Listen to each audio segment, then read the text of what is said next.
One of my favorite verses is 1 Kings 18, verse 46. This verse reads like this: it says, "The power of the Lord came upon Elijah, and tucking his cloak into his belt, he ran ahead of Ahab all the way to Jezreel." Now, this verse comes at the end of a very powerful narrative in which we see, like many ups and downs of Elijah. You know, we see him experience a very great high in that he had just upstaged 450 prophets of Baal, in that he'd challenged them to a contest almost to show which one was a real God. Now, these guys had been there for hours, singing, cutting themselves, trying to show the people that their God was real. And whilst all that was happening, Elijah was just stood there kind of taunting them, almost saying, shout louder. If your God is really God, then surely he'll hear you. Maybe he's asleep, so shout even more louder. He's making fun of them whilst they're trying to show that their God is real.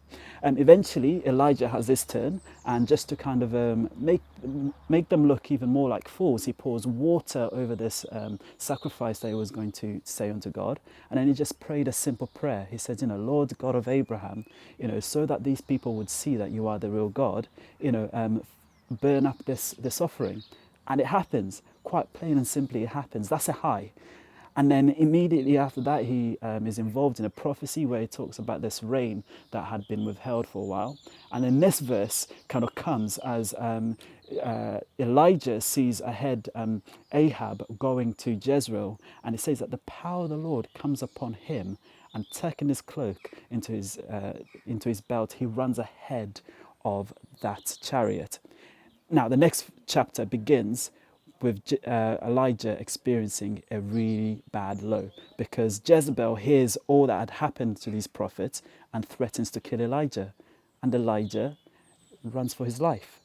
A really high, a big high, and a massive low. And Elijah freaks out. And when I think of this verse, it often reminds me of life, in the way that we can experience ups and downs and how quick we are to forget.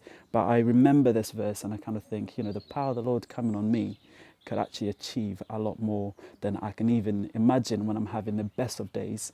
But it can also be so powerful that it takes me out of my worst of my days. So I'd encourage you to have a look at 1 Kings 18 and 19 and be encouraged by that verse, that when the power of the Lord comes upon us, we can achieve a lot.